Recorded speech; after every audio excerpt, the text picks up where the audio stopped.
nosso futuro para te servir com toda a minha força e entendimento. Quero dedicar o meu lar a ti.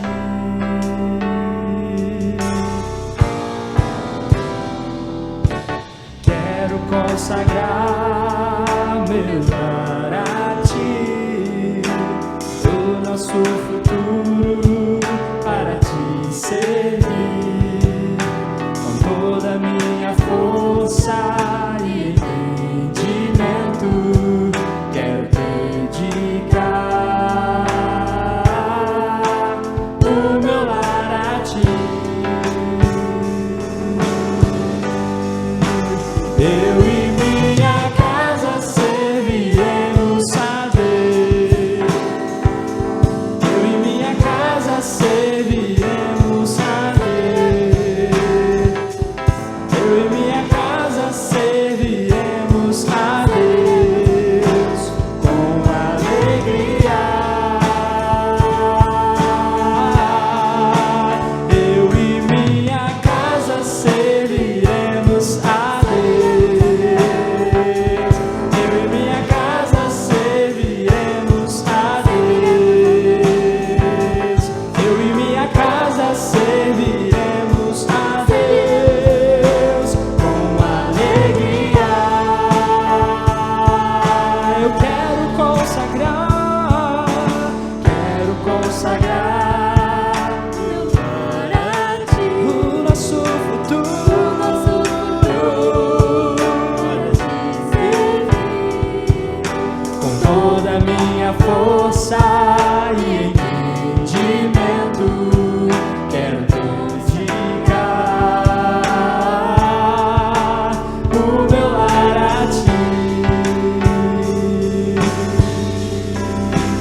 Eu e minha casa serviremos a Deus. Eu e minha casa serviremos a Deus. Eu e minha casa serviremos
toma o meu coração e toda a minha alma. Eu vivo só pra ti, sempre que eu respirar, cada vez que eu acordar, faz o teu querer em mim.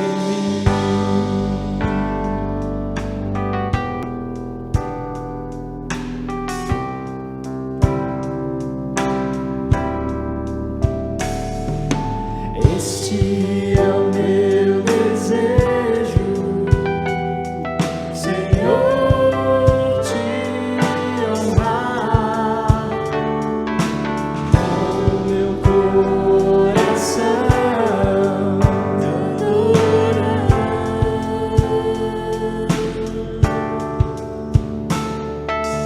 Tudo que há em mim te dá louvor, só a ti adoro, meu Senhor.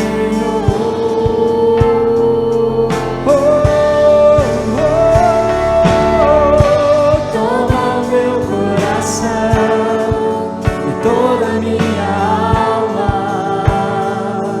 Eu vivo só pra ti, sempre que eu respirar, cada vez que eu acordar, faz o teu querer em mim.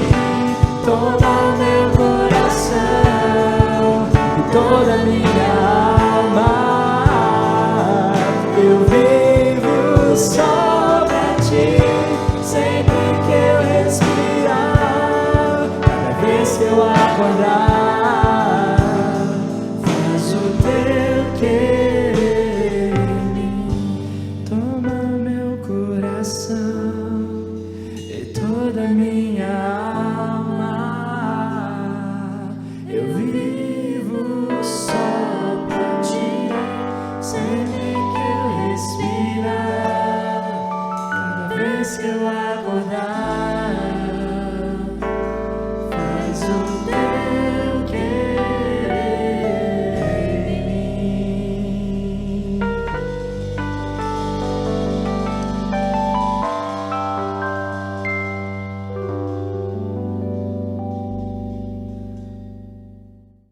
Graça e paz a todos os irmãos e irmãs. Nesse domingo, 10 de maio, quando comemoramos o Dia das Mães, queremos compartilhar com você que é mãe 4 vídeos nessa semana com uma série intitulada Mães que Mudaram o Mundo. E o nosso desejo é que essas mensagens venham edificar a sua vida, você que está aí nessa missão tão sublime de mãe.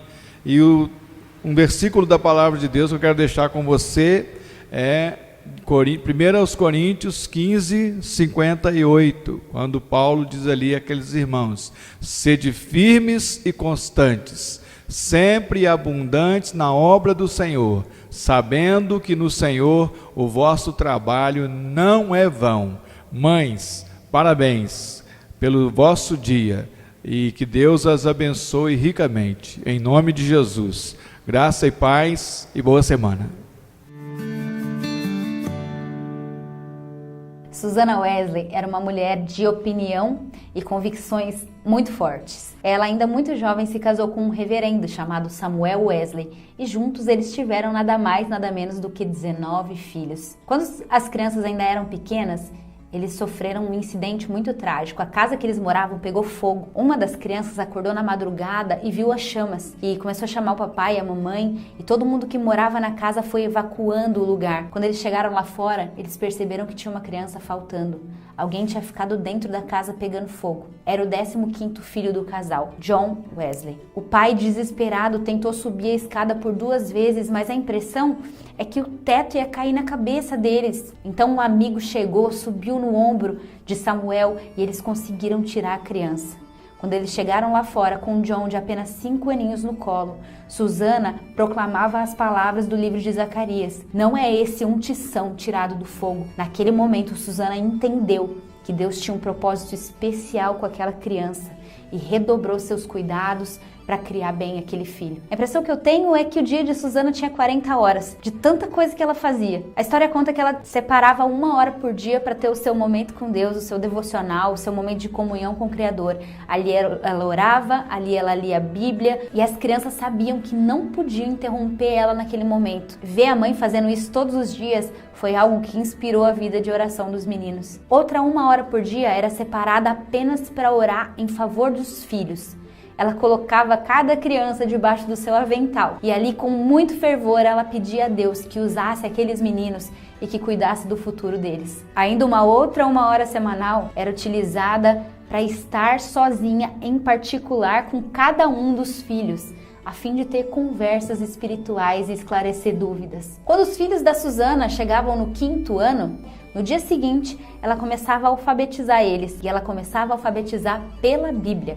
Ela abria a Bíblia no 1º versículo e ali a criança ia aprender a ler e escrever. Ela fazia homeschool com eles, então durante 6 horas do seu dia, ela estudava teologia, matemática, literatura, ciências, tudo que os meninos precisavam para a vida acadêmica. Sobre a casa de Susana Wesley, a história conta que a casa dela funcionava como um relógio, com muita ordem, muita disciplina. Criança nenhuma nunca ganhou nada no choro na casa dos Wesley. Aliás, sobre isso, olha só o que ela dizia. Eu insisto que a vontade da criança deve ser dominada cedo. A obstinação é a raiz de todos os pecados e misérias, e todo aquele que incentiva a obstinação numa criança garante o seu naufrágio no futuro. Mas todo aquele que educa e disciplina garante a sua futura alegria e piedade. Quando nós consideramos que a religião está realizando a vontade de Deus e não a do ser humano, o único grande impedimento para a nossa felicidade temporal e eterna é a nossa obstinação.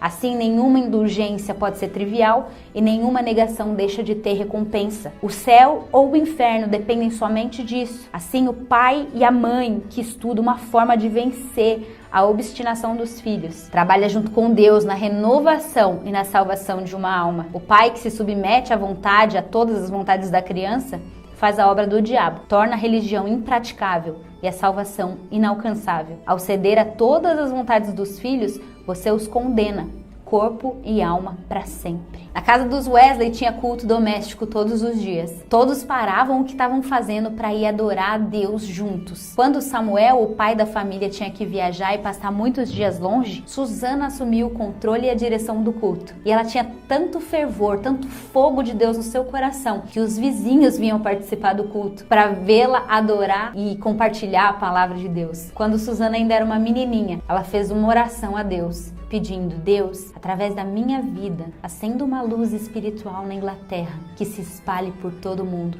Sabe de uma coisa? Deus viu e respondeu a oração daquela menina. Talvez não do modo como ela imaginava. Susana não foi uma grande ministra, uma grande pregadora, mas ela foi chamada para servir como mãe. E por ter feito isso com muito zelo e com muito esmero, seu filho John Wesley se tornou um dos maiores ministros conhecidos na história. Ele foi o pai do metodismo. Através dele, a Inglaterra foi avivada, a Europa despertada e os Estados Unidos foi alcançado pelo Evangelho. Seu outro filho, Charles Wesley, se tornou um grande ministro de adoração. A história conta que ele escreveu mais de 9.000 hinos para o Senhor, o que me leva a pensar que as pessoas verdadeiramente grandes são aquelas que são capazes de realizar pequenas tarefas com muito zelo e com muita obediência. Susana Wesley foi uma mãe que mudou o mundo.